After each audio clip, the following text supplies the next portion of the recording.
Okay, so we did introduction last week. We talked about financial reporting, financial statement analysis. We talked about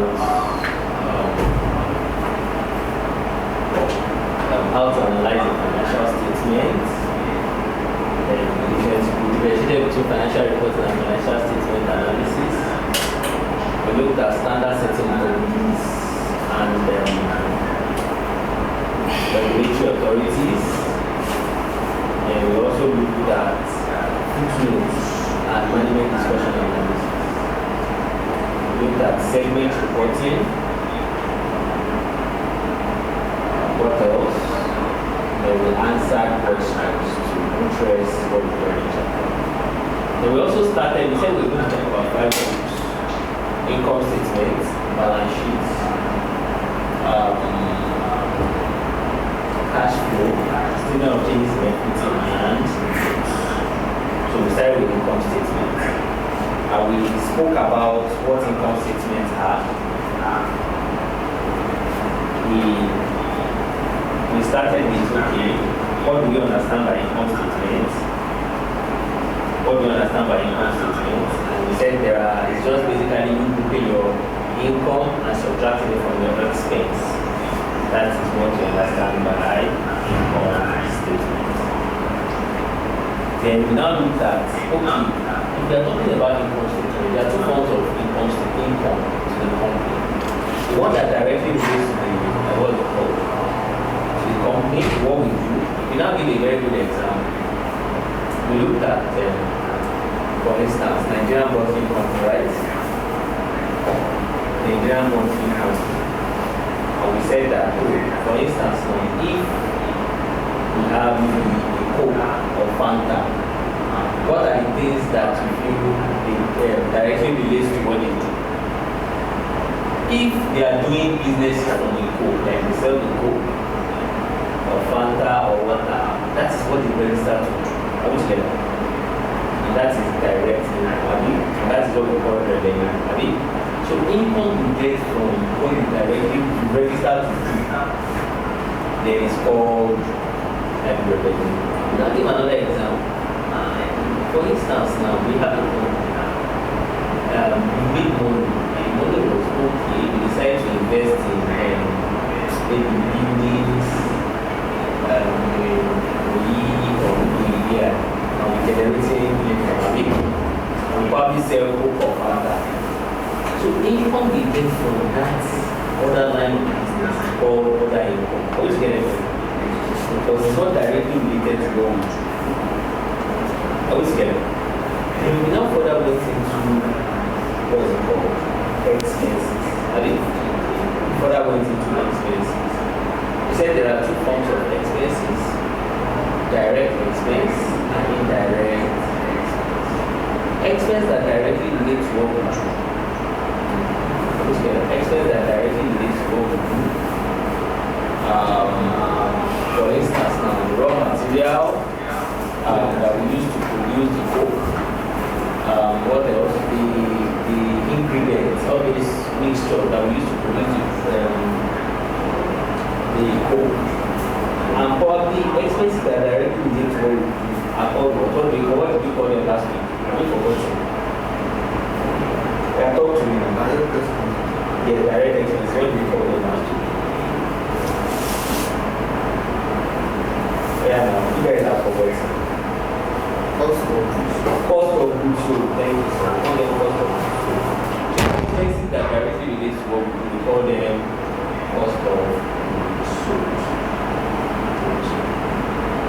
And we now went to indirect expense. These are expenses that you cannot trace to any particular line of business. For instance, now, let's say we're still looking at this bottling company. We have a company, for instance, now that there is a gateman that looks after, maybe that opens the door and closes the door.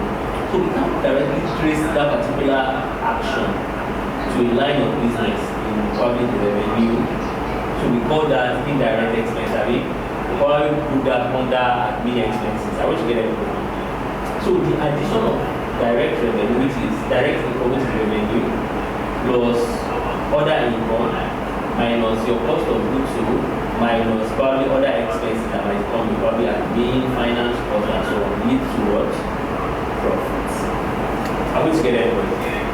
So basically what you are doing in your income statement is just booking your revenue and you're subtracting your total expenses. And you get your income. That's what the income. That's also something. So let's move further. So the next thing is how do we understand income statement? There are so many other things we need to understand. One of the first things, let's look at the revenue for instance. This revenue we are talking about, what does it talk about? What do we need to understand? Or how do we need to understand what revenue is all about? So the first thing we need to do is, let's talk about revenue for instance.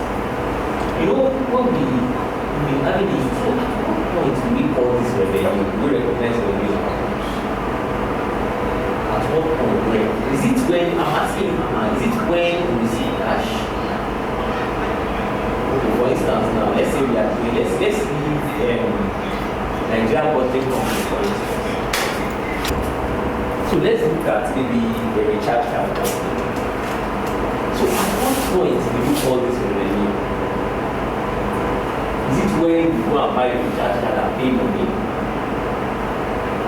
Or probably tell the person, okay, I want to charge card in 2 weeks.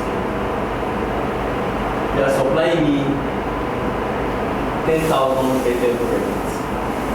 I will collect it in 2 weeks time. Or you pick up the recharge card and pay for them. Pick up the recharge card and you don't pay and you pay later. At what point do you call this revenue?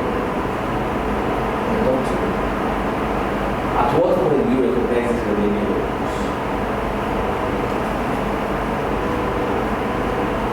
Talk to me.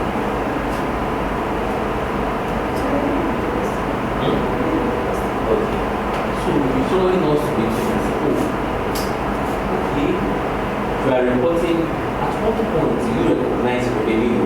That, okay, so this is actually income to me. Is it when you pay money or when you pay in advance? Or probably you've built up the goods. At what point do you call this revenue? So is it to the seller? Okay. So it's the seller. At what point does the person call this revenue? Once you fulfill the transfer obligation in the goods, you transfer the risk and the rewards to the buyer. It's feasible to recognize that you receive. Or you don't receive money. Based on our basis. Based on our basis. We know the auditors. So which we set up all the time? I don't know. So what's the difference in insurance? I share what's other competition here, class. I share what's other competition. Yes, why not? See you. I thought about anything in my class. What's the difference? So let's say assurance does every other thing that relates to getting your books ready for your workers. Getting your books ready for your workers. So, okay, so I said, let's just say in summary, the assurance does whatever will make your books look good so that when your auditors come, they will have it for less money. They will have it for or less money. Okay, so like what now? So probably are you charging for that one? That means you go and meet the company. So it's a different unit entirely from audits. It's not internal control. So what you do is you look for maybe a company that is not probably they don't pay their books properly. So we do a lot of things ranging from very financial statements, finance transformation, financial transformation, maybe a company that their finance unit is not up to speed. Try to bring them up to speed. Then we now provide other assurance services like sustainability, ICFR. Yeah, I know ICFR. So when I was with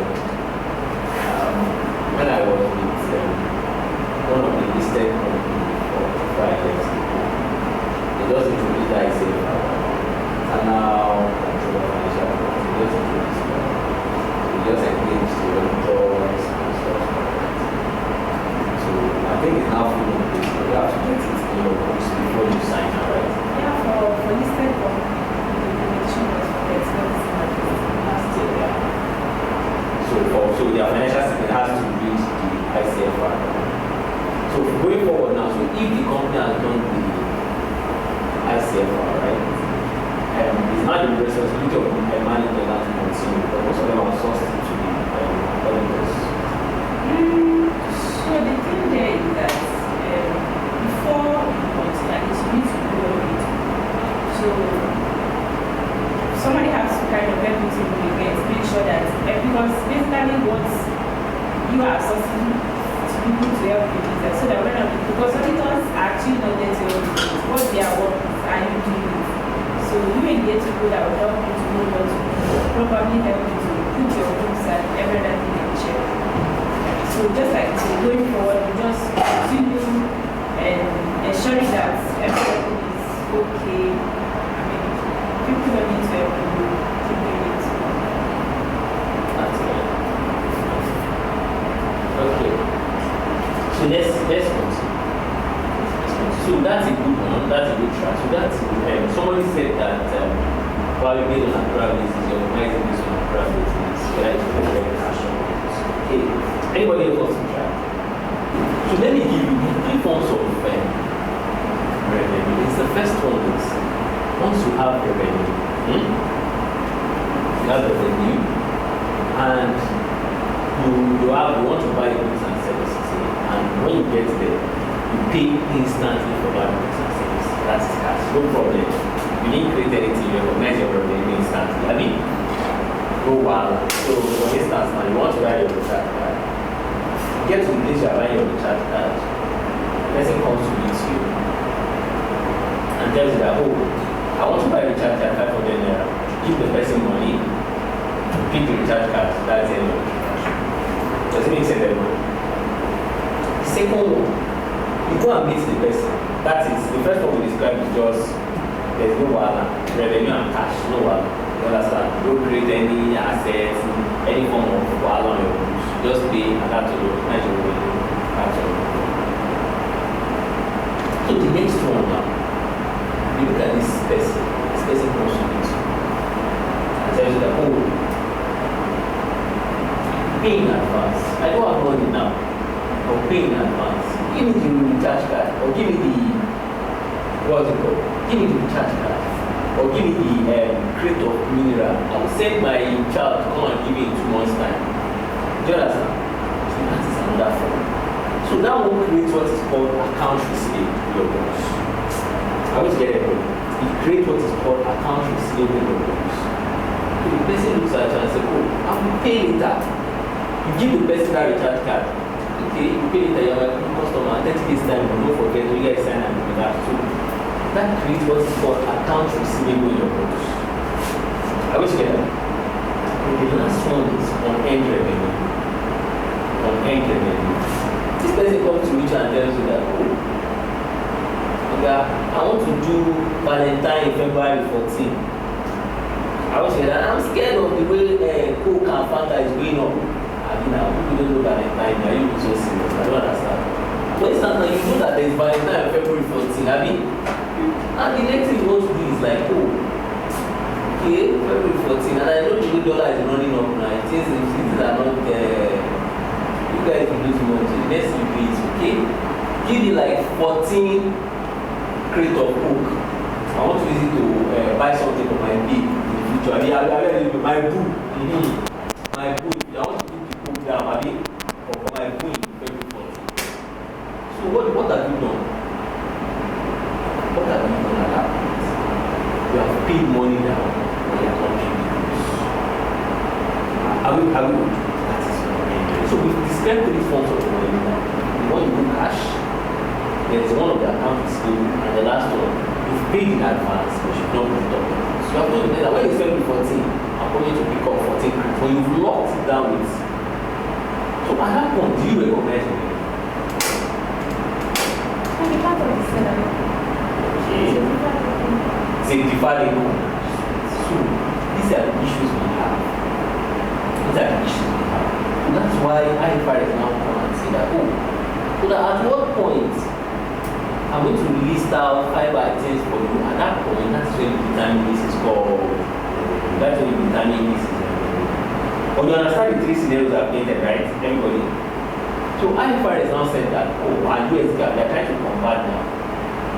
These 5 items, once you have these 5 items, and now recognize, one, identify the contract with the customer. Okay, so let's do the convert standards. So when you now determine revenue, once you have these 5 items in place, you can recognize your revenue. The first thing is identify the contract with the customer. Also, identify the contract with the customer. So contract, first of all, what's the contract? Why you charge that the 5,000 naira?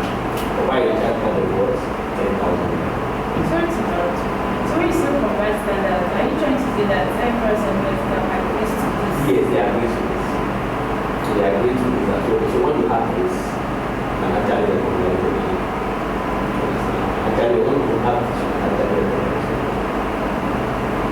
So identify the contract with the customer. Once you identify the contract with the customer, you can say, okay. So the contract is buy recharge card, sell recharge card, pay money 500 naira as a contract.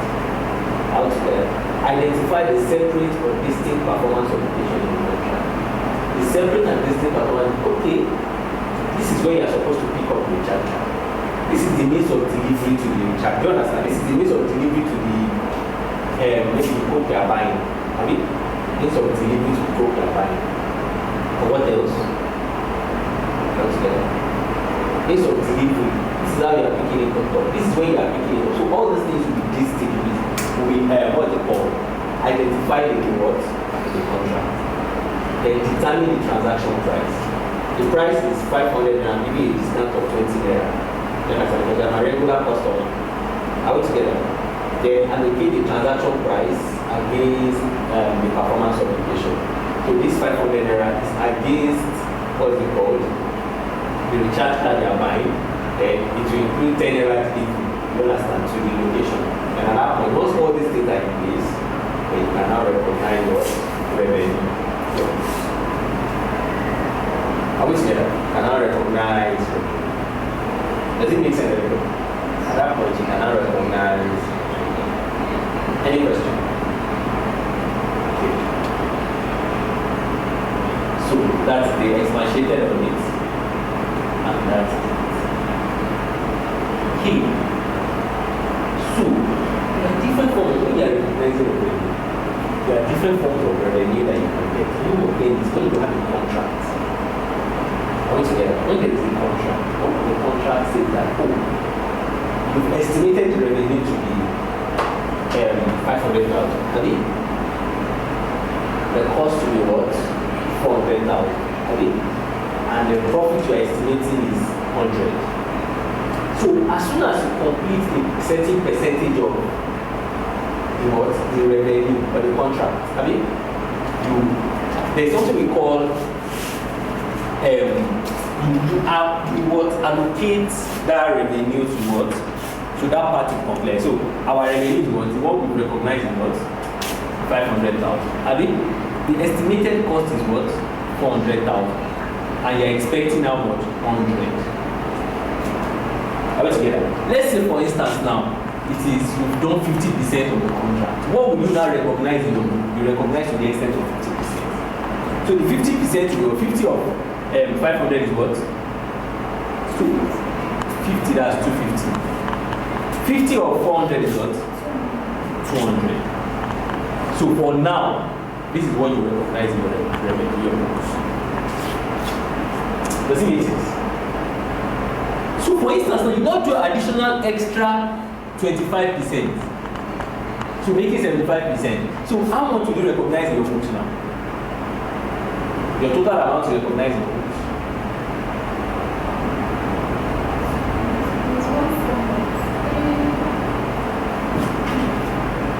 Yeah, help me.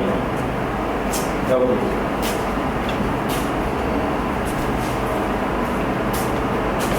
I was scared. So what's the revenue now? The revenue we recognize?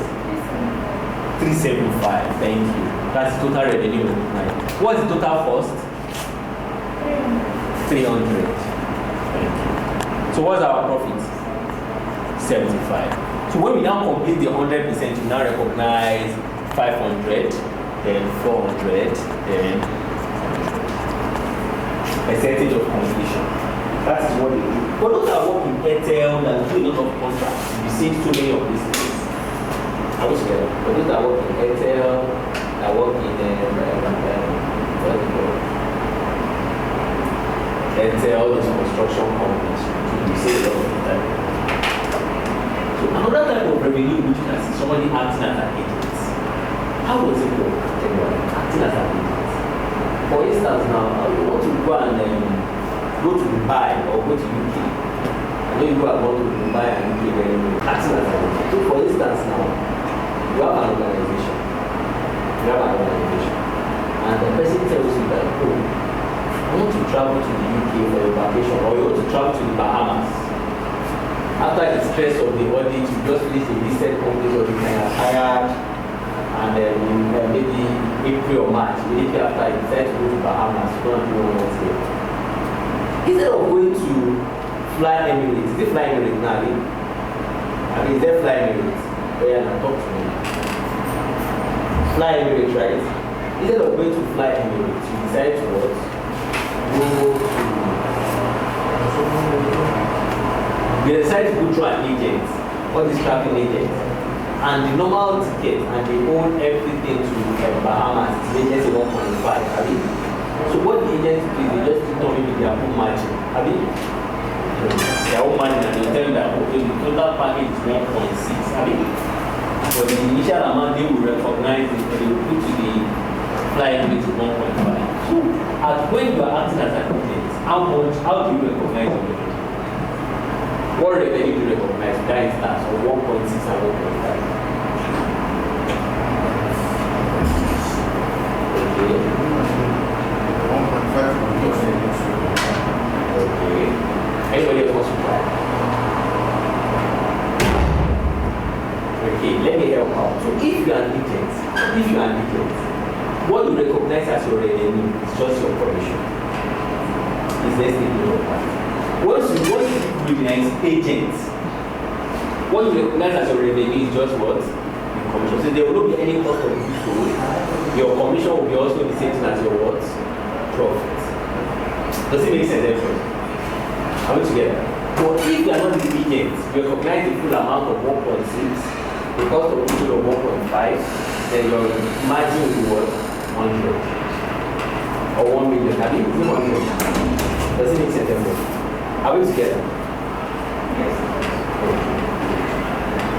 So if you are the agent, look out for the word agent, because once you are the agent, this is commission you recognize as the what revenue. There will not be any cost of this, so then the margin will be what? Are we together? Can I move on? If there's any question, please stop me now. So all this franchise and license, we get to it shortly. So let's get it. Okay, so let's look at number one. What's the hope is not so time.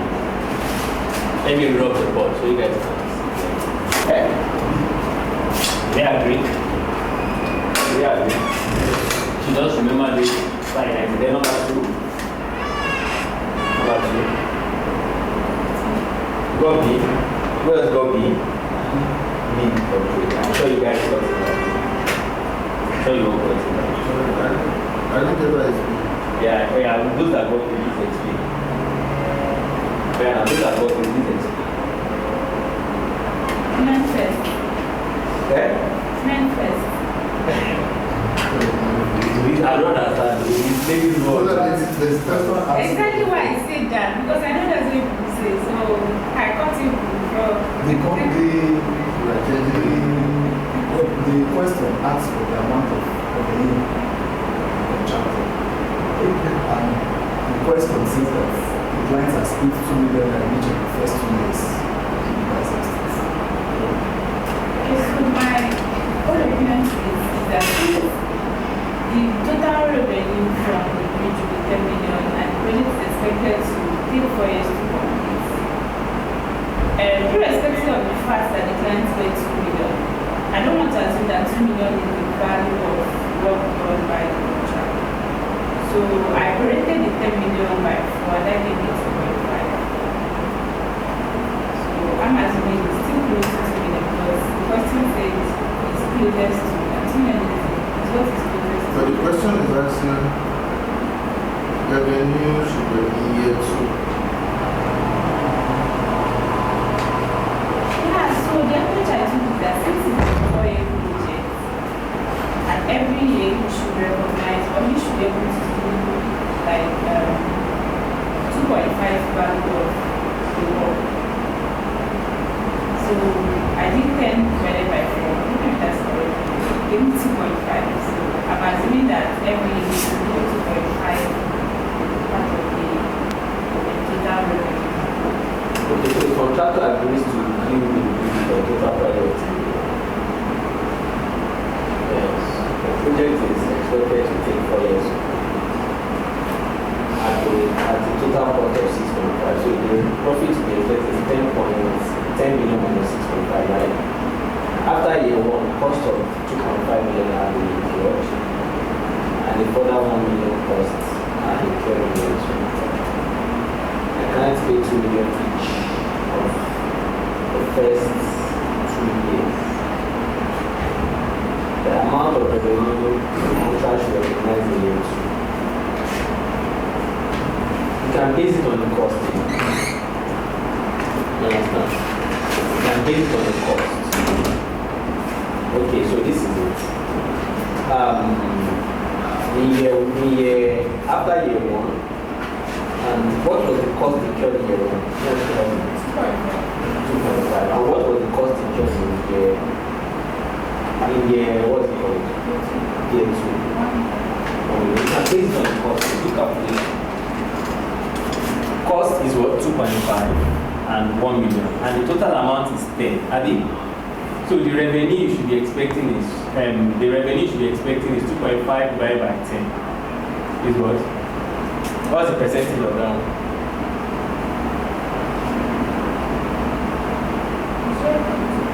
0.25. Abi? 0.25. 35%. Abi? Is it the cost or the revenue?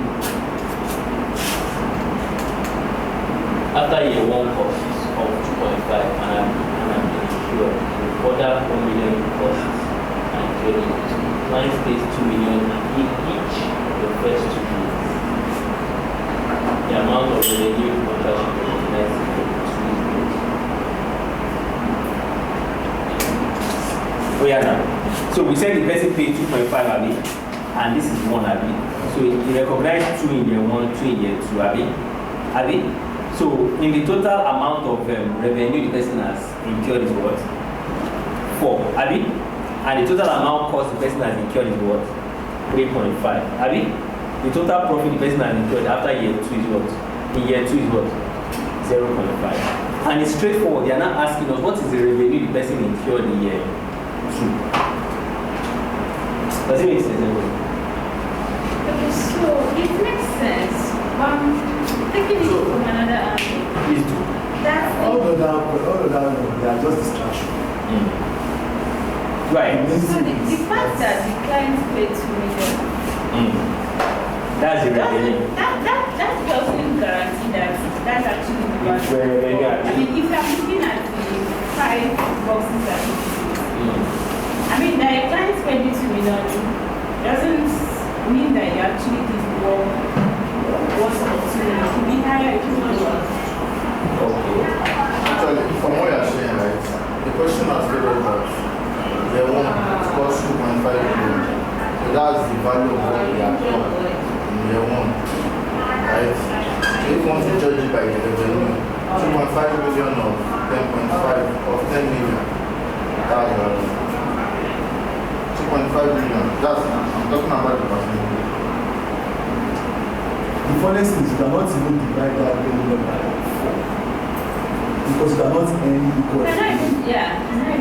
So I'm thinking that maybe.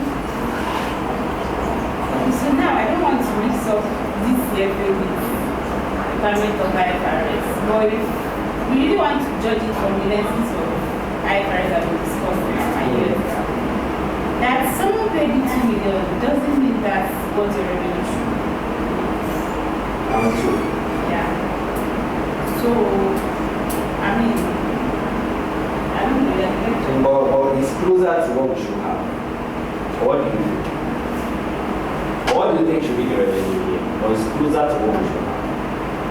mean, and then we should. Or what do you feel should be doing? Except we are looking at it, maybe the total revenue for maybe year 1 and year 2.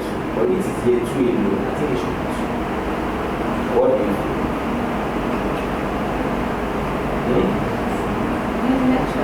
Okay, so basically this type of question is not something we will see in the exam. It's just a question from choice. Like I said, the curriculum questions are usually very clear. They're usually very clear and they should be fine. So let's go ahead, but this type of question is not what we will. You will see that will be a bit confusing. It's usually very clear. Okay, so expense recognition. Expense recognition. So we said there are 2 forms of expenses, right? Nature and function. I mean, nature and function. Nature and function. So, there are 2 forms of revenue which we talked about. We'll get to nature and function for social. We said there's a direct which is cost of goods sold, and there's the indirect which is more like other forms that you do not trace to any particular line of business. So when it is direct, it's called the cost of goods sold. When it is indirect, we probably fall under admin, finance cost, or maybe tax expense, and so on. So that's that. Let's take a look at. So the other one is there are 2 forms of expenses. It is either through function or nature. Are we together? So expenses that come in through your cost of goods sold. Expenses that come through cost of goods sold are usually classified as what? Function. Let's look at that. Expenses that come through cost of goods sold are usually classified as function.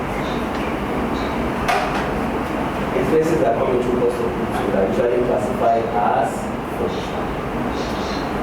Or any other form of expenses that you are classifying is by nature. So for instance, some call it cost of goods sold, because some call it cost of sales. I think in the UK, or IFR, they use cost of goods sold, while in the US, they use cost of sales. Are we together? Any question? So if they are categorizing by cost of goods sold, you use function. If they are categorizing by any other form, you use nature.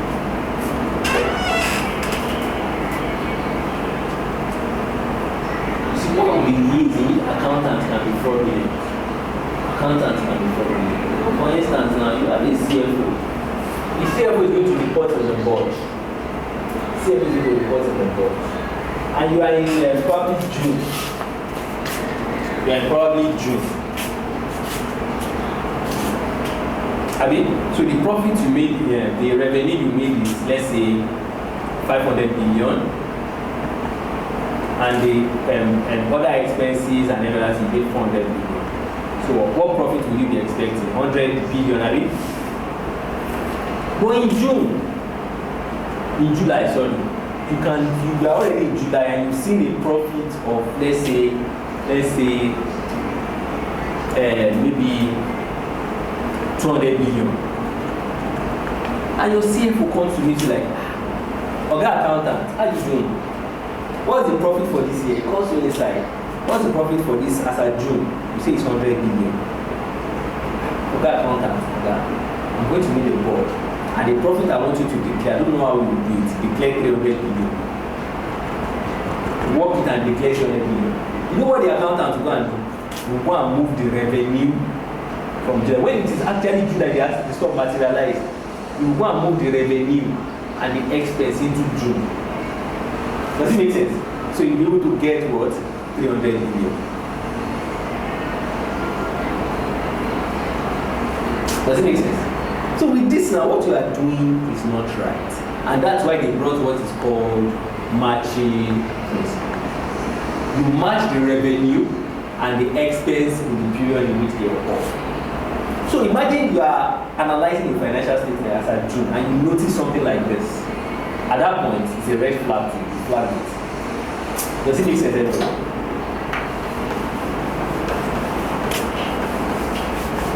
So, there's a matching principle which matches revenue and expenses in the same period they occur. Because whatever reason, you be selfish, you want to go to have your own personal reason, probably you want to move a profit forward, or you want to move the profit into that particular period. So there's something we call matching pricing. Another way is a good accountant can be fraudulent. It's probably capitalizing what you're supposed to expense. Do you understand? And capitalize where you just want to hide some things in your balance sheet. When you say capitalize, that means you're taking it to your balance sheet. When you say expenses, you're taking it to your income statement. You hide those items in your balance sheet and just keep waiting, and then when you now read it, you now be bringing it gradually to your P&L. For something you're supposed to expense, you know expense it, you're taking it into your balance sheet. Because if you are going to profit. Yes, it will take up the profit and probably you need to keep the profit. You achieve what you want to achieve, the profit you want to achieve. Okay.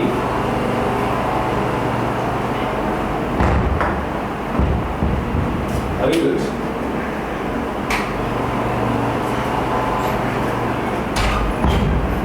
Okay, so a very key difference or key concept between IFRS and US GAAP is inventory, that differentiation between IFRS and US GAAP. So for instance, now you have a company. You have goods. Let me start by this. Let's say this. There are ways in which you can recognize your cost of goods sold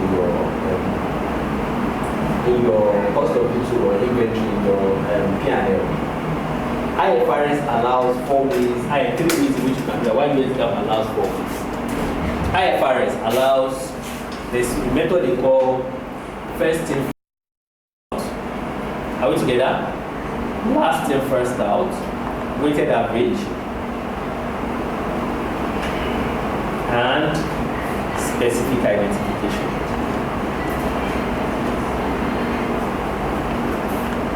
IFRS, US GAAP. IFRS allows FIFO, US GAAP allows FIFO. IFRS does not allow LIFO. Are we following anybody? US GAAP allows LIFO. A weighted average. IFRS allows it, US GAAP allows it. Specific identification, IFRS allows it, US GAAP allows it. Are we together? So US GAAP, IFRS does not allow what's it called LIFO. Are we together? Okay, so let's continue. So we looked at FIFO, LIFO, weighted average, and specific identification. And we said LIFO is not allowed under IFRS. So, what is FIFO first of all? What is FIFO? FIFO means that the goods brought in first, we will sell the goods you bring in first, you sell it. The goods you bring it first, you sell it first. That's what it is. Does it make sense, everybody? Yeah. Like for instance now, we brought in maybe Coke first. The first set of Coke we brought in the first you will sell. Which companies prefer to use FIFO? Anybody wants to try? Which companies prefer to use FIFO? FMCs. Okay, like what do we call them? People that Coca-Cola, those with high inventory, say Coca-Cola, Nigerian breweries. Okay, high inventory. Okay, so why? Okay, what if you sell the goods you brought in first? Is it that does it have expiry date or what? So I think one for you to have proper investment in the sense that cost for what you brought in first, right, in terms of production, would be the cost for what you brought in first is what you're trying to get first, right? So what you brought in first. Okay, anybody wants to try? Anybody else wants to try? What goods will you sell first? What type of goods will you prefer to sell first? Let me say. Yeah, let's continue. Let's even take a pharmaceutical. Okay. Right. So when you make products, those products are brought in first and those you try to sell first. Yes, absolutely. Maybe manage manage your inventory as well. Okay, anybody else wants to try? I want what goods would you prefer to sell first? Anybody else wants to try? Are you looking for a word? Perishable goods. Perishable goods, thank you. So you prefer to sell perishable goods first. Because looking at it, like oranges for instance. Oranges. You brought in oranges that you know that can quickly spoil. So you prefer to sell the first set to bring it first. Thank you. So perishable goods. So life, okay, we'll come back to life. So weighted average. What goods are weighted? So weighted average are goods that, okay, and you just bring everything together, and when you bring them together, you just get the average price, and that is the price that you need to sell. So who wants to give me goods like that weighted average? Prices and goods that use weighted average. Prices that do weighted average.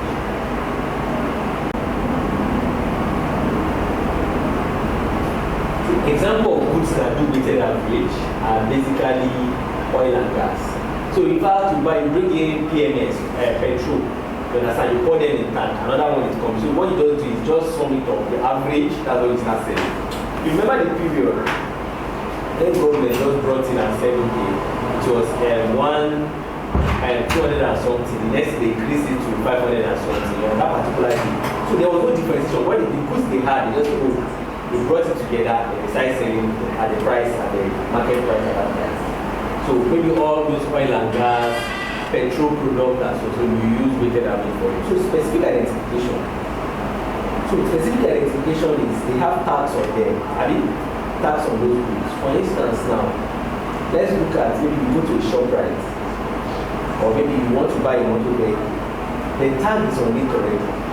You understand? So it is specific to that goods you are buying. Then you get to shop right, you put a bomb meter. You see 99999. What you do is just pay. The tag is on it already. Are we together? So that is specific to that goods you are buying. So last in first out. The goods that come in last, you sell them first. So which company uses last and first out? Real estate. Eh? Real estate. Real estate. Okay, how? Whether your products not value class. The order. Okay, so how does older becomes better? The real estate. It's not appreciated. No. So is it the product you are using? How does it become older? How does it become better? Yeah, talk to me. How does it become better? You cannot compare property that you buy 10 years ago to the property that you buy now. No, I think that's not it. So I mean the materials they are using to produce it. The materials they are using to produce it. Like for instance, I'll give an example of perishable goods. The example of perishable goods. So how does it become better for us?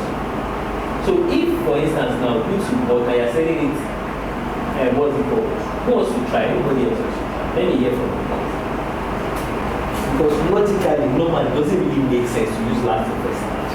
Because for instance, you're selling orange, the orange that you just bought, now you're selling it first. If it's spoiled, so which company would prefer to use last and first? Should I start giving out rewards? Last and first out is your most recent goods. Yes, that's what you're saying first. So which company Would basically want to use last and first now? All the production company. Nobody will have producing last. Yeah, me too. Which company basically want to use last and first now? I think all this, maybe accessories. Accessories. What type of accessories? It's spoiled. I think so. What are the ones that are produced earlier? Books publishing companies. Books. Yeah, you like to sell the recent books like that. Most recent books. So what about the old ones? You keep it in your store. No, now you see the last thing. So by the time the ones I have currently finished, then you put around. Okay, you are getting it. Let's take it for instance. Let me explain. I would say those wine. Maybe let me put slides in this last and first out. Let's say in January. in January, 1, you bought 50 oranges. In January, in February, you bought 40. In March, you bought 50. First in, first out. You first sell this first set first. Once you are done, you move to this one, you sell this one. Once you are done, you move to this one, you sell this one. But last in, first out, you start selling from this March. You move to this one, you start selling. When you are done with this one, you move to this one before you come to this one in January. Does it make sense? So let's say you now have the same books. Let's say the same Shakespeare books. You understand? You bought here, you bought here, you bought here. Why would you want to sell this one first? I was referring to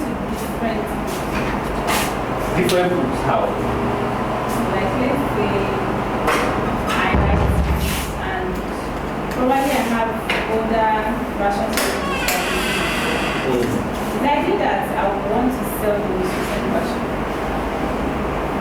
Okay. It's like revised standards and all that. Because at the end of the day, right, the most recent version is the updated cost that you are using to buy, right? So it just makes sense to sell those ones first. Anybody else wants to talk? Who will buy the old one? You think they're going to buy the old one? When you are done, Still the same, when so you are you are done, trying to dispose of the recent version before it becomes a stale version again. so when you So are what done, I'm saying that the stale version will not do it. So this so when you are done selling the most recent ones and people still want to buy, you know that this is what you have, because and they buy it, if you- fine. what happens when You are saying they buy fine. Now I don't think economically it's not about fine. It's about the strategy that really works for the company. because if you don't dispose of the recent version, it might come stale.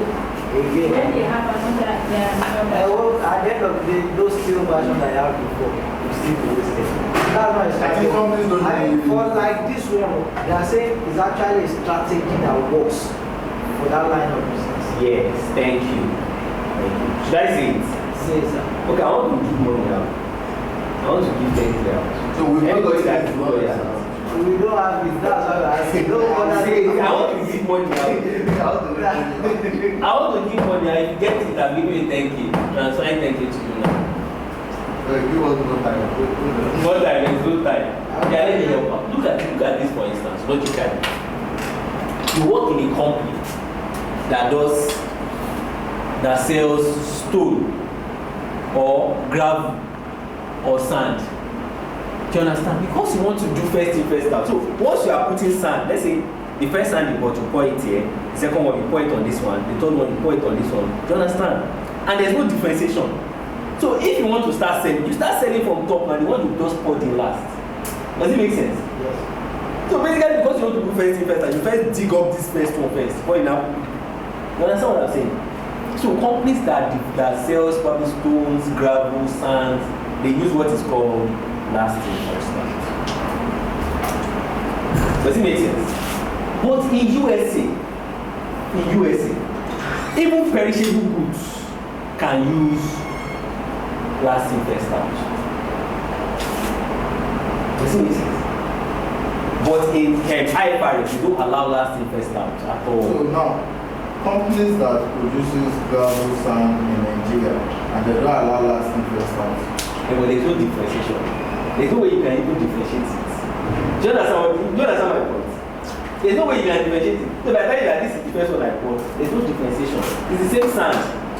They're not updating. If they do, but there's no way you can differentiate it that this one is last year's sand. They are all on top. There's no differentiation. It's the same thing. You get what I'm saying? Or you don't get what I'm saying? There's no differentiation. Even if they have it, there's no differentiation. It's the same thing. I said you have energy very well. Let's take the one on that. Come back again. You understand? But logically it doesn't make sense. But there's no differentiation. It's the same sand. Do you understand? So in US, they allow last in, first out. Which company uses last in, first out? Why would you want to use last in, first out logically? Why? What is the reason why you want to use last in, first out? Yeah, somebody help me. Auditor. No differentiation. Why would you want to do this last in, first out? Yes. Why would you want to use last in, first out? Use the example. Maybe for convenience sake. For convenience sake, okay. But what's the reason that benefits an account? I'm not a fraudulent. Hey, fraudulent, what's the reason why they want to use that thing? What is it? Yes, we can hear you, sir. Go ahead, sir. Yes, we can hear you. You can, I think the reasons why companies use last interest to be to maintain competitive advantage. So you can, because most times the last products are fresher, so you can sell to maintain competitive advantage, thereby still enhancing your profitability. Okay, well done, sir. Any other person wants to try? Is it because maybe they want to match their revenue to their recent costs? They want to match their revenue to the recent costs? No. No. Anybody else think about it? Why? Okay, because of Because okay, why? when you bring in costs, when you bring in goods, right, and they have higher cost elements, so you have a tendency to,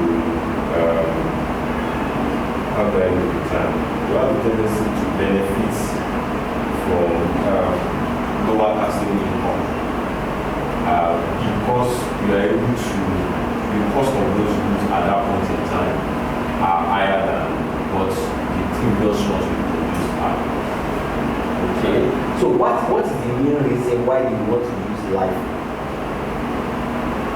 So I think one to manage inflation, when there are inflations, for example, what we have today now. So you have goods that probably you bought maybe last month when inflation was 28.2 versus goods that you are now buying when inflation is 29%, right? But you know there's something in accounting. You can't jump from life to 5. You understand? You get there short. There's no way you can jump from life to 5. You can't be jumping everywhere because it feels it will pay you. If you are using life, you continue using life. If you are using 5, you continue using 5. If you are going to change, there's going to be a road to it, which we'll talk about shortly. So let's use your stones example.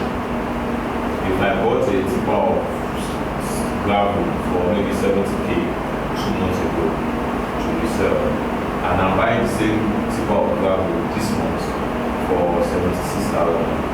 If I'm going to sell the gravel, I'm going to sell it at current cost, which is maybe I'm going to sell it at 80,000, right? And that is me selling the first batch that I bought. So the last thing and the first one out is one I bought for 76k, right? So have I made money? Maybe I'm making it.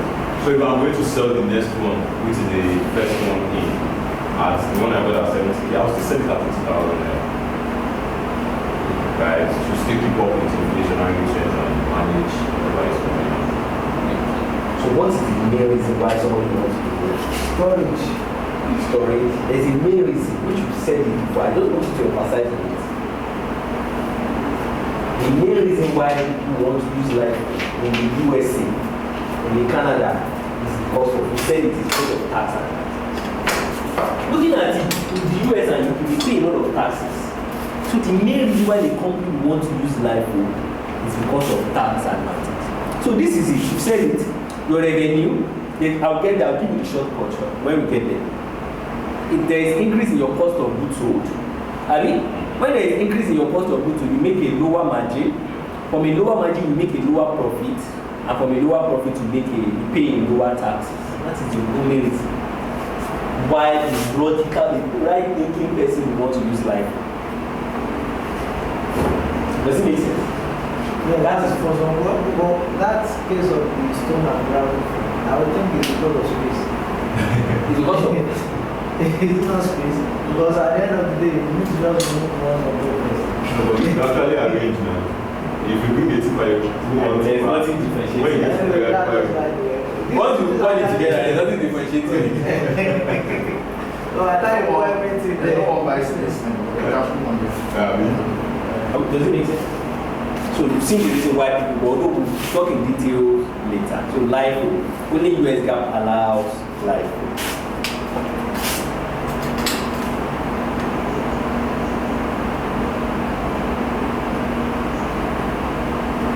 we'll talk about, I'll show you the calculation. There's a full topic on what we call inventory, which we'll talk about the LIFO in detail. So there's something we call capitalization. Capitalization is when you are taking the assets in your balance sheet. Are we together? Yes. When you are depreciating an asset, you depreciate a tangible asset. So assets like what's it called, laptop, what's it called, motor vehicle, and so on, you depreciate it. While amortization, intangible assets.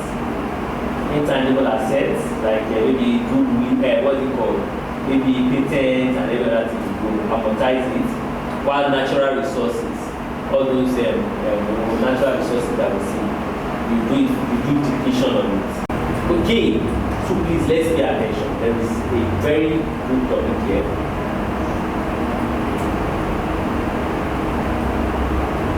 So changes in accounting policy, estimates and prior year adjustment. Changes in accounting policy, estimates and prior year adjustment.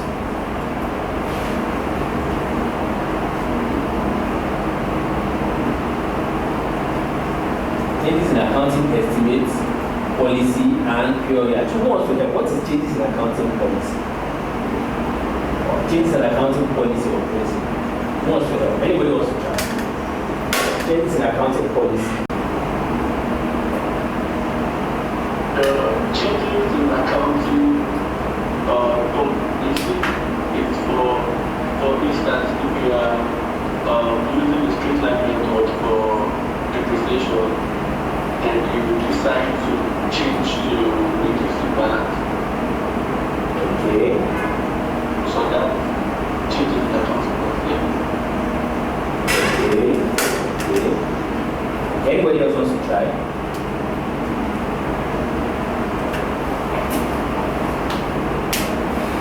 Changes in accounting policy.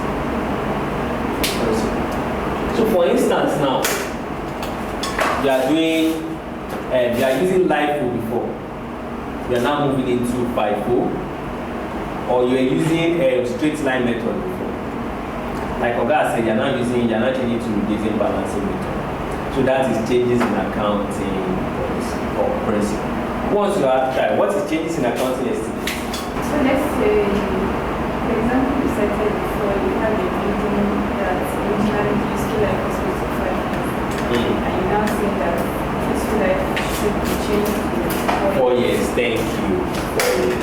So for instance now, you have a building that is 5 years, and you are now changing into 4 years. That is changes in accounting estimate. Or you have a motor vehicle, when you're using 5 years before, you're not changing it to 4 years. So what is prior year adjustment? Prior year adjustment. Prior year adjustment. I didn't understand what you're just trying to adjust the books from last year based on events that happened for this year, or based on the new income or revenue that were approved or that came in when books were already put in the Okay, and probably didn't notice that the material event happened. So who wants to give an example? Who wants to give an example of prior year adjustment? Prior year adjustment. Let me use FX derivatives for example. FX derivatives. I want you, sir. Right.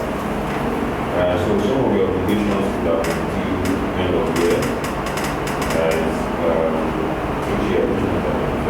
Some of your obligations have been due end of year, but now they are materializing in February, and then you could have used 760 because of your reporting for the end of the year, verify.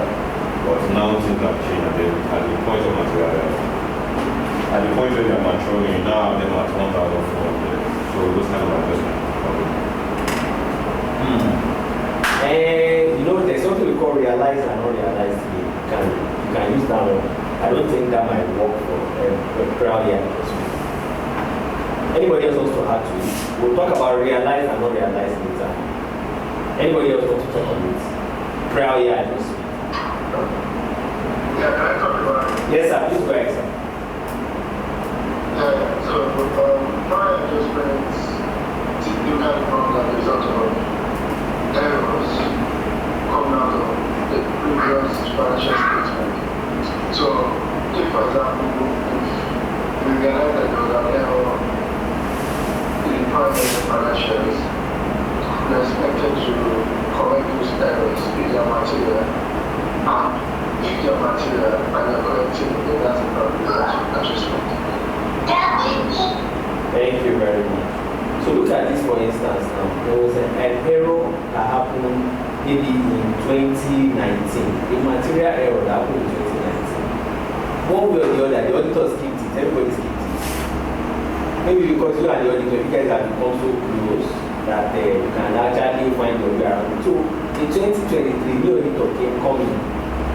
So what the person now saw was material error in 2019. There's something we call prior year adjustment. You have to reopen your financial statement 2019, go and unfile it, say, what's it called, edit it to the right thing, open 2020, adjust 2020, like that, 2021, 2022, and come back to 2020 and start your transaction number. So that is prior year adjustment.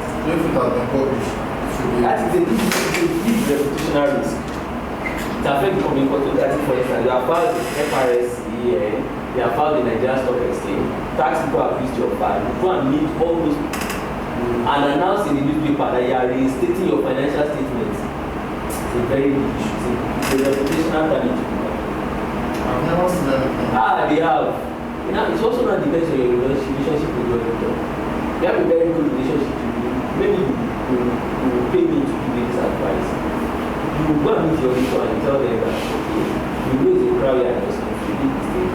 You know, the motive what the person is trying to just edit your retained earnings, adjust it to suit your retained earnings. So what the person can do is, you can just adjust your retained earnings and state it. Then if you check your statement of changes in equity, you will just see your balance and changes in your what you call maybe your retained earnings. That will be like, okay, a prior year adjustment. Just put the balance in to now correct your retained earnings. Because even to the auditors, it's a big reputational risk. Like, That's exactly like your auditors have to pay people. it depends on your relationship with your auditor. Depends on your relationship. If they are some auditor and they are new, they might be very stubborn and not. They tell you to go and reinstate. Don't change your auditor. No, you can't change that. Instead, yes, please go ahead, sir. Go ahead. Somebody talks to you. I think I get what you're saying, but ethically and also when you look at the environment of, let's say for example, IFS itself, you are not expected to just change it on the place of whatever, changes in equity. Because it doesn't just make sense. Naturally, anything that passes through your equity, naturally, the only thing that passes through equity is whatever you're bringing for the profit and loss, one, and also there is some transaction with equity holders. No, I don't agree with you. It's not that you know that pass through your equity. When you get to your level 2, there's something we call clean surplus accounting and dirty surplus accounting. You understand? There's something we call clean surplus accounting. You will see items that bypass your what's it called? Your income statement and goes directly into your OCI. You understand? Then there are items that bypass your income statement. There's something we call clean surplus and dirty surplus, and they bypass your what's it called? Your financial statement and go straight to your OCI. That's what's called clean surplus accounting. You understand? You do it in level 2. You do a bit of it in level 1. So there are items that actually bypass your income statement. Do you understand? Are we together? So I just wanted to remove that point. You can go ahead, sir. Okay, yeah. So that means, I don't know. Actually, to be honest, this is the first time I went to Clean surplus accounting. Okay, so there's something we call clean surplus accounting. There are items that bypass income statement and go directly to your OCI. You understand? That they bypass your income statement and go directly to your OCI. You understand? So that's it. So the items that bypass, so those items, so if normally items are not supposed to pass through your OCI directly because it's wrong. That's why I said it depends on the relationship you have with your auditors are able to negotiate your way all through. You can speak to them. The motive the auditor is trying to achieve is to get that your retained earnings back to the normal spaces. it is. But if the auditor is very stubborn, like maybe the person is from Deloitte and they don't take bribe or something like that, you are in trouble. So obviously, they will not agree. Do you understand? So that is it. So the last one is pure year adjustment we talked about. It's very important. A very big material error, and there is an issue. So you have to go back to that material and adjust it to its material. You know, give a very good example. For instance, in a chevron or a shell, 100 million might not be material. 100 million is not material in a chevron or a shell. Altogether, in a chevron or a shell, 100 million is not material. But in maybe a small company, if 100 million should miss, there's a problem. But in a shell or chevron, you just write it off. You understand? Even they have ended your management can say, okay, 100 million, okay, let's just contribute it and let it do it. But in a small company, 100 million, they will go and sell your property to get it back.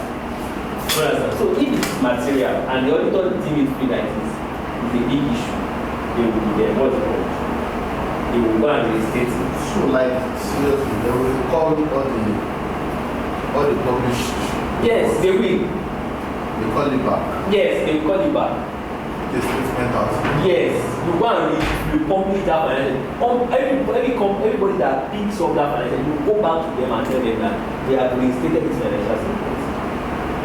Go back to government, they will go and compute your tax. Go back to FRS, the money they charge you, they charge you again. It's a very big reputational risk.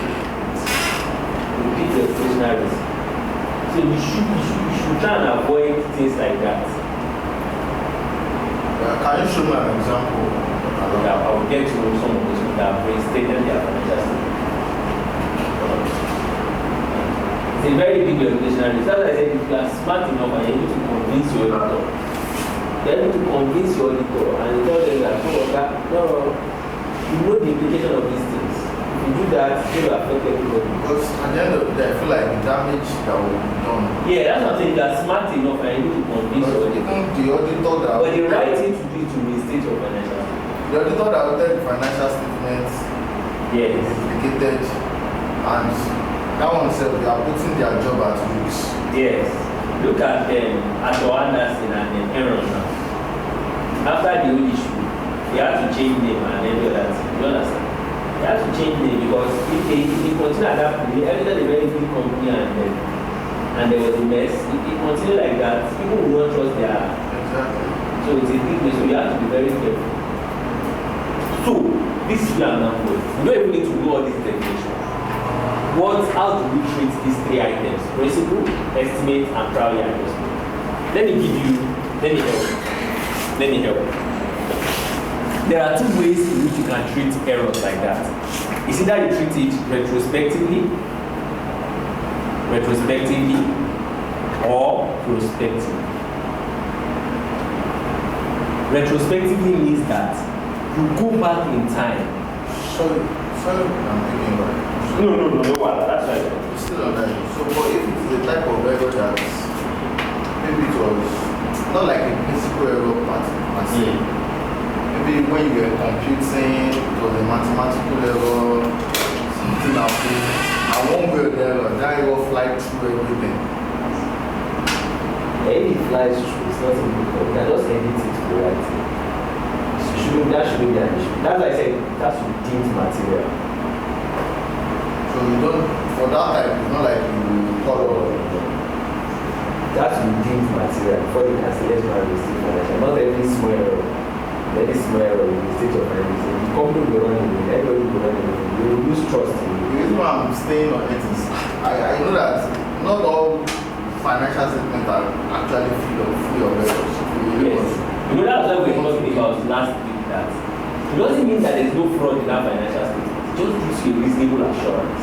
Yeah, so that the financial statement is free from material error. That's the job of an auditor. The auditor is not to spot fraud. If you make an accountant like they can hide money, I can hide figures, you will not know. You understand? It just shows that it gives a reasonable assurance that the financial statement is free from errors. if another auditor now comes now feels like this thing this auditor is ignoring, I'm not ignoring it. Like And you this can take thing, it up and follow up. this thing this auditor But it feels like shouldn't warrant you and your state. You understand? You might feel like, oh, this thing they did today, they didn't audit it properly, they didn't probably investigate properly, they didn't do so. You can go up and continue investigation and disclose your investigation, but it doesn't warrant you going to restate their financial statement. You understand? Is there a duration for you to go back to this? If you spot the error in 2012, you will go back to that 2012 and start restating your financial statement. It's a very big issue. It's a very big issue, because most of the time we are usually very close to our auditors, and because of, like for instance now, the oil and gas firm I work there, oil and gas firm, 10 years, you have to use oil and a particular auditor for 10 years before you can change. So at a point in time, we became very close with those auditors. So sometimes we just negotiate some things and just like that. And it's not just that, the auditor too wants money. Exactly. You are important to him, he is also Important to thank you. So at a point that they know some things that are not right. You will not want to do it. They will not, yes. He will just try to Manage it. find a way for you to make it look right. That's it. Thank you. They will just manage it and let it go. Imagine they keep on emphasizing, go and restate everybody. Nobody will collect EY again, or nobody will collect zero again. You understand what I'm saying? Because they are things they know, but they need reasonable assurance that financial statement is okay. At least all those principles are there to those principles, revenue recognition technique, all those things that are obvious. But there are some stuff that when it gets to some stage, me and the manager towards the end of the audit like that, we need to close out this thing format first. We'll just lock the door and we'll just sit down. That guy is a UK, a very nice guy. We'll just lock the door, lock in my office or sit down. We'll start taking all those huge amount of items. Let's go this one. This one will pass it. Let's go. When we are done like that, let's go, and that's the end of the audit. You understand? You just communicate with his team that this, that. You understand? So, but at some point that they still want to, but when it gets to it, because you can't expect that the Deloitte is auditing you. They need to protect their own integrity too now. Before, if they don't file your financial statement, it's a big issue for them too. You understand? So everybody sleeps overnight, this one does that. So when it gets to another 25 and you're still struggling, you pick out the big amount issue, you sit down and just crash it out. Me and the guy, we just sit down. No, let's name this one. You can't, if you pass this one, it will affect us now. Let's find a way to manage it. So we just sit down, this, and like that. You mentioned certain things that outside of overworking. Yes. Is it not unethical? Because No. what you are saying now, I'm not talking about If you are allowed to comment, I don't like that. Wait. You know, I shout your ethical, everything I say now. No, it's not about this. I'm talking about auditors. You mentioned something about auditors. Every time they come, people want to get close to them, want to treat them well. So this is it. Not that we want to treat them. There are things that you expect naturally will impede their independence. You buying rice and drink for them will not impede their independence. Are you sure? Not rice. How much is rice? Rice, fine rice. When they come, for example, when they come. Rice and drink. You know about rice and drink. No. It's not affect them now. So this is The Americans are the best comfort. That's what I'm yes, saying. now you want them to be sweaty. Those are doing they are not their like business. us now. They are doing your work now. It's just rice and drink. What is there? You talk about rice and drink. Even my former workplace, my former not workplace. just let that drink. That's what I'm That's what you want saying. them to Rice and drink. No. They don't collect it. They don't collect it. No. They don't highlight it. So let's go. So changes in accounting principle, estimate and prior. So how do we treat it? There are two ways in which you can treat errors. One of them is retrospectively and prospectively. What does retrospectively mean? Retrospectively means once you spot the error, are we together everybody? Yeah. Once you spot the error, you go back to where the error started from. Abi? Go back to where the error started from and start correcting it from there. That is retrospective. Does it make sense? While prospectively means once you spot the error, you start correcting it going forward. So those are the two ways in which you can adjust for errors. So who wants to help? How do you treat principal, estimate, and prior adjustment? Anybody wants to help? Principal, estimate, and prior adjustment. How do you treat it? Principle is retrospective, okay. Okay. Anybody else wants to try? Anybody else wants to try? Yes, sir. Please go ahead, sir. Okay. For retrospective. What's that? Which one? Fabulous adjustment. It is material. Is that what question that? Yes. It is material. It is retrospective. Okay, it is not material. Or after. If it is not material, then it can be prospective. Okay.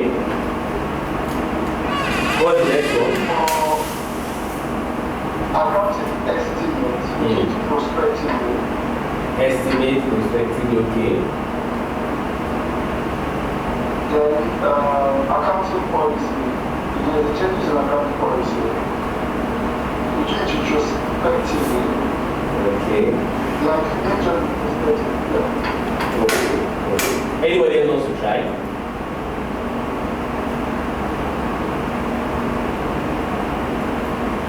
Anybody else wants to try before I give you the answer?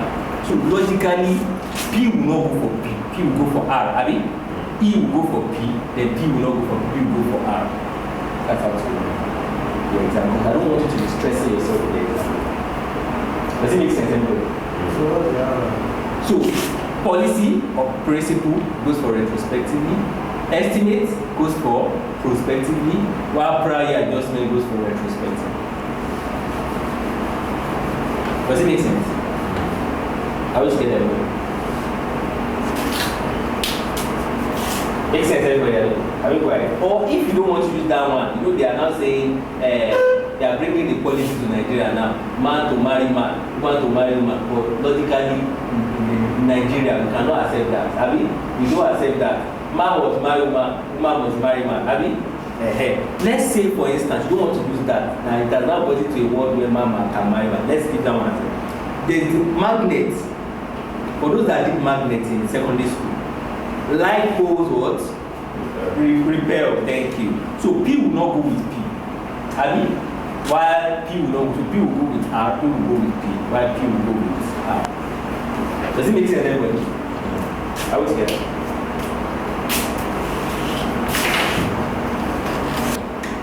Okay. So the next one is what? There's something we call unusual or infrequent items and discontinued operation. Unusual or infrequent items and discontinued operation. What does it mean? What does unusual or infrequent item mean?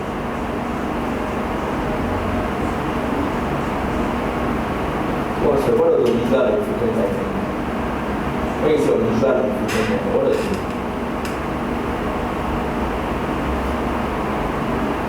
And discontinued operation. What does unusual? Let's start with unusual and infrequent items. What does it mean when you say unusual and infrequent items? What? Okay. So we are not discussing how to treat non-recurring items. There are things that does not happen frequently. So how do we treat them in our lives? So one of them is unusual or infrequent items.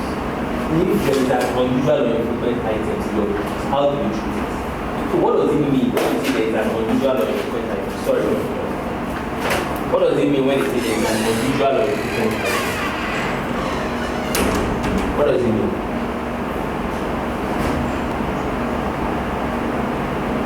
When there is an unusual or infrequent item, what does it mean? If somebody talks happen regularly, like what? Example.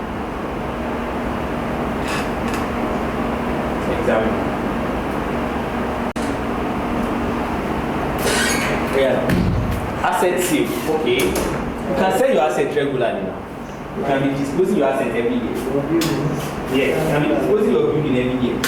Even part of it, you will see your fixed asset. There's a place the right disposal. Yes. There's a place the right disposal. Like the office, you can't send the office every day. You can send your equipment. Yes, you sell your equipment every year. There's Equipment I'm selling just to bring in another. I'm saying you can't sell your office every year. Office how? Your office probably is because you relocated and you cannot be relocating every year. Looking at it logically, or you can be disposing of assets every year. Yeah. I wouldn't use asset, let me just use your office building. Office building. I'm selling that. Okay, yeah, let's give me another. Give me another. Okay, the bank will do what you call writing. That's the writing of the year. Can be writing of every year. No, that's the writing of Can be writing of every year. You can write of every year. You go backwards now. Yeah. Just like what you have on the board, keep closing part of your business. Thank you. She said closing part of your business. Let's say for instance now. Let's say the closing part of your business. Unusual or frequent item. Like it's not Unusual or frequent item first. Unusual or frequent item. You can't be closing part of it. Let me explain because of that. Unusual or frequent item. For instance now, let's say there was a huge fire that caught a segment of your office. It's not something that you expect to happen annually. It's maybe a one-off. Oh yeah, give me another example. I've set the pace now. A huge write-off. There was a period where they introduced ECL model. Expected credit loss model into what's it called, banks that you wrote up a very huge amount of money. Do you understand? So that is a huge write-off. It's not something they expect to be happening every day. Are we together? So those are unusual or frequent items. Things that does not normally happen in your life. Does it make sense now? Things that does not normally happen in your life. That's right of my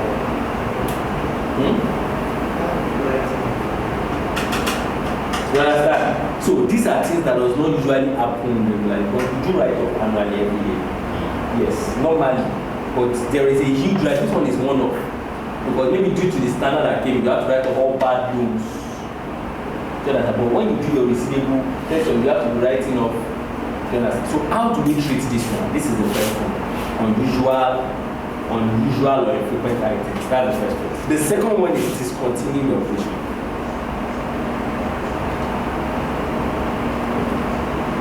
Discontinued operation. Yeah, discontinued operation. Who wants to help you? What is discontinued? That's the example you want to of what? You closing a segment of your business. Are we together? So for instance, I don't know if you remember. Who remembers Crush? Drink. Yes, Crush drink. Don't remember Crush? Who remembers which other drink do you remember again? Like that Crest. I think there's a Ghost Spot. Crest. Yeah, there's a Crest. Okay, there's no Ghost Spot again except now. Crest. Gold Spot. There's Silinka. I see Silinka. You understand? So what now happen is management decide and tell you that, oh, this particular line of business, let's stop it. Do you understand? This particular line of business, let's stop it. But I don't know why they stop Crush. Because really the drink was mad. That's something that is So for instance now they are closing off this Crush now, for instance. Management has decided to close this off. So how do we treat this now? That's what you are saying. How do we treat discontinued operation and unusual or frequent operation? So discontinued operation is all these things you are closing off. I mean, I said what unusual or frequent and things that don't usually happen, that happens once in a while. You understand? How do we treat this now? How do we treat this now? Quickly. We just go to what? How do we treat this now? How do we treat it now? And what part of our income statement we recognize this?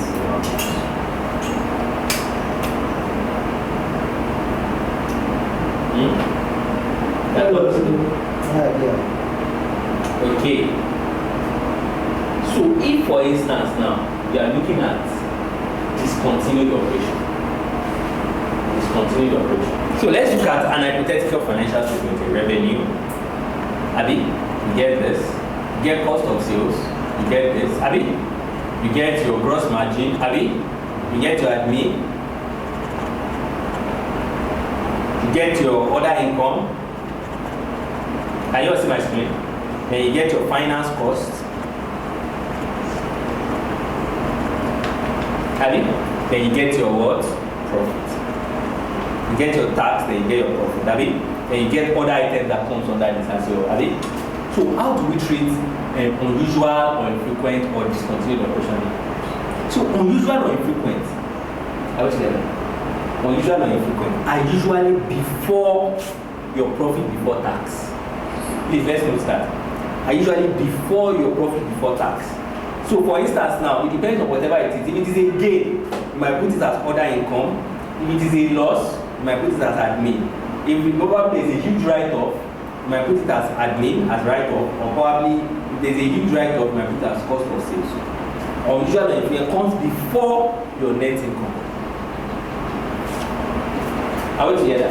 While your discontinued operation comes after your profit after tax. Are we together? Probably if the management has agreed to close and you calculate the profit on it, probably gain or loss on it, you put it after the profit after tax. Which one was for? So if it is a, what is it called? Discontinued operation. That is for example, maybe Tandy, you are stopping Tandy, Linka, those stuff and so on. Are we together? Any question? Any question?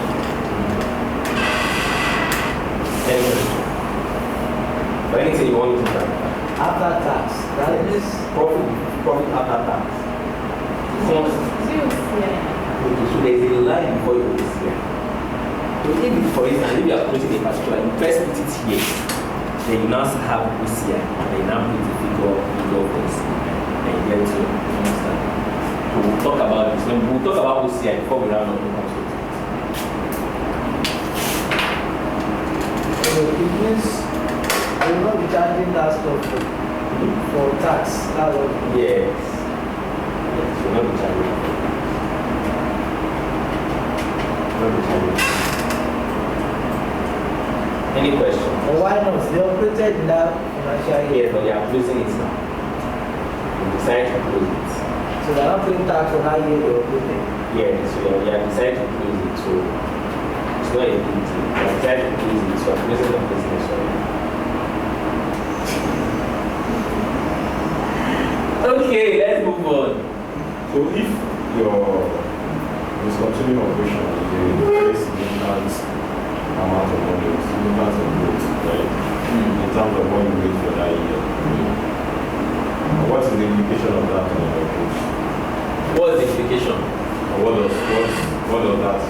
how does that affect whatever Okay, it since is? you've agreed to close it out, the management has actually agreed to close it out. You will run the profit for that particular line of business. That is what you are putting after. If it is a loss or a profit, you put it here for everybody to see that, okay, line from Tandy, you put the profit here. So that's it. That's just it. So I think what is trying to get at is because it's significant, it will soon not be passed. Since you are placing the money. Even if it's like showing like 80% of the profit for that. Is there a problem? Is there a problem for them Well, closing? I will look at it this way that, okay, Is there a problem for them? They are the one that don't want to pay again. So since it's like paying tax, it's like paying for your future. Paying for future. No, now when you pay tax, you are paying for your future. Why you are paying tax? it's for tax for them to provide something for you. So they will be providing for that That particular business again. So why pay tax on it? When you pay tax for them to give you more infrastructure facilities and everything, but they will be providing anything for that type of business again. So how to pay tax on it? Any questions? I agree with you. Okay, so we are moving into a very, very important topic. Earnings per share. Earnings per share. Earnings per share. Any question? Earnings per share. So, like 2 or 3 questions you must see on earnings per share. It's very important. Very, very important.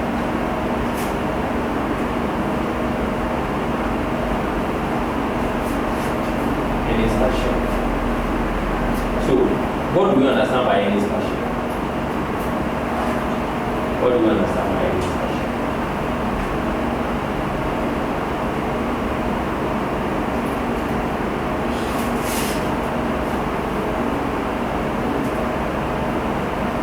What do you understand by earnings per share?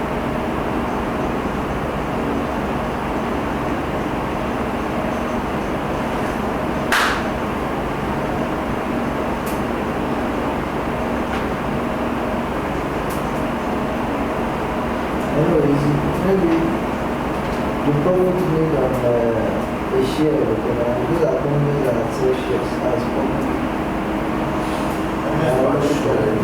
Ordinary The shares. profit on a share. Ordinary share divided by. That's the formula. That's the definition. Divided by earnings before interest and tax. So this is logical. Let's take it from a simple answer. Like there's no way to ask you for definition. But let me try and make you guys understand what it means. So when we're talking about earnings per share, for a listed company, there are 2 ratios that you see in the financial statement of a listed company. It is usually earnings per share and diluted earnings per share. Are we together, everybody? So, basically, what does it mean? There are different forms of capital to an organization. One of them is ordinary share capital. Ordinary share capital. Are we together? Ordinary share capital. The other one is preference share capital.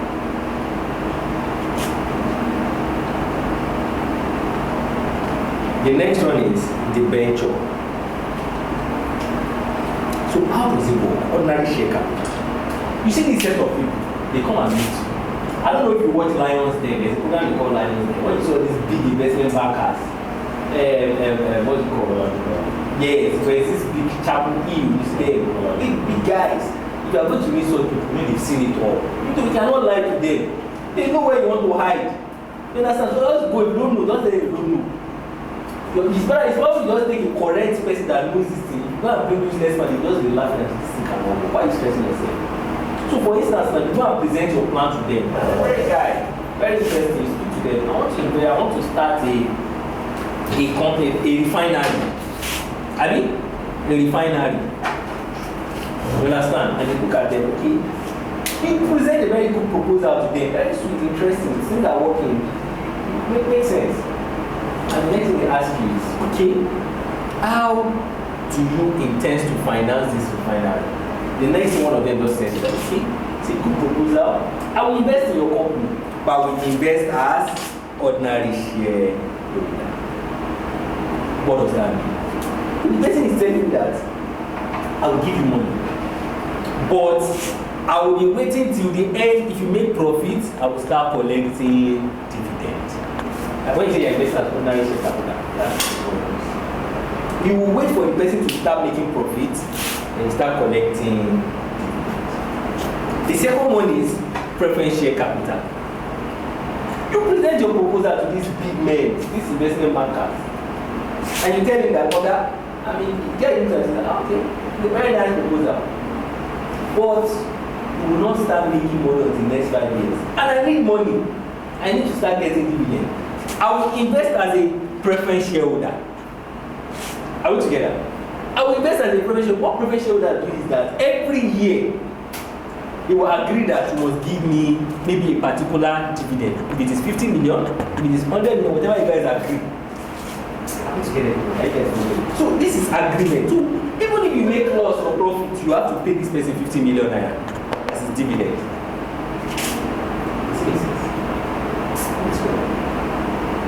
But I'm not talking to you. So if the person comes to me to and say, okay, the person doesn't know what we are doing, whether you make loss or profit or whatever, shall give me my 50 million naira as the dividend I'm agreeing on. Are we together? Then this last person, the bench, go and meet these bankers. I will give you money, but I will collecting interest. What's it called? Annually. And at the end of maybe 5 years or 10 years that I'm giving you, I will collect what is called my principal and interest. That is what it means is, so how does all these three now come into any fashion? How does all these three now come into any fashion? I want to get any questions. Ask me questions. Don't let us go too far. Any question? Any question? So when you say you have a simple capital structure, there's something we call simple capital structure. When you say simple capital structure simply means that none of those three capital you can move to any of them. You cannot move. If you are ordinary share, you make ordinary share throughout the life of the business. If you are a preference share, you make preference share throughout the life of the business. If you are a debenture holder, you make a debt holder throughout the life of the business. So while lastly, the complex capital structure.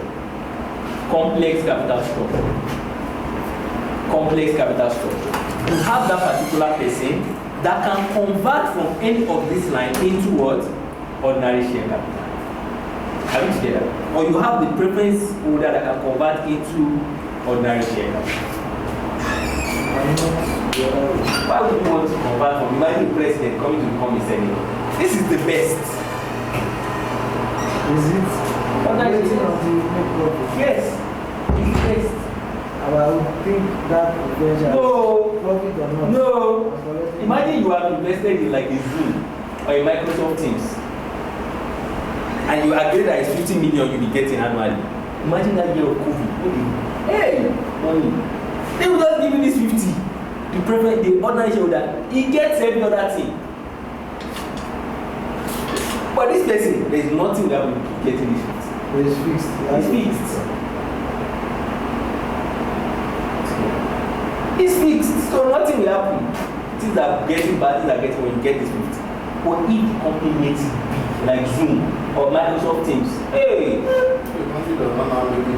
Yeah, if you pray now, you are actually investing, you monitor your investment. Then you don't like risk. Then when you get the portfolio, you see what I'm saying. There are people that if you see some people, they can bet, they like risk. They have their willingness and ability to take risks. When you are doing portfolio, you see two people. These are things you jotting your IPS. You ask this person. So if I give you 50 million now, what will you do with it?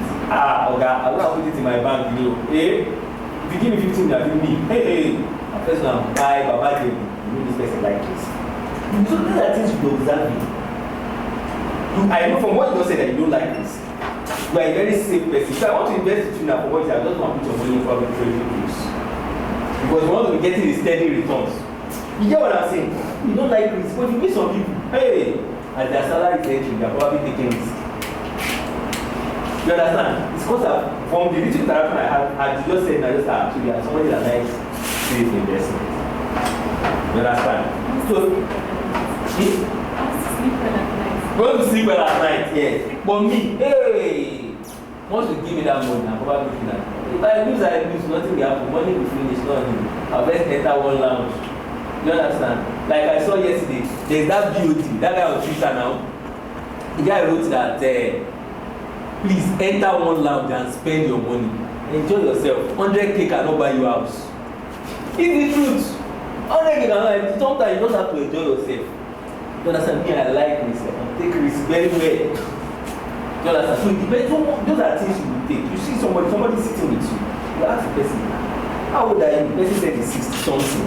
You know, it's a red flag. This person will not have a long time to invest. So what's your source of income? And it's pension. You want to keep this person if you invest in long term. You understand? But you see somebody, how old old are you? 21. Eh? Where do you work? Chevron. Eh? How much is your monthly salary? 12 million. Ah, so you can invest such money properly. So those are things you will take. Or else, if you are a bad portfolio manager, you are in trouble. 60 years old. How many years is remaining? He might get one maybe terminal illness now, say he gets his money back, and you want to invest it in long-term funds. You understand? So you have to think.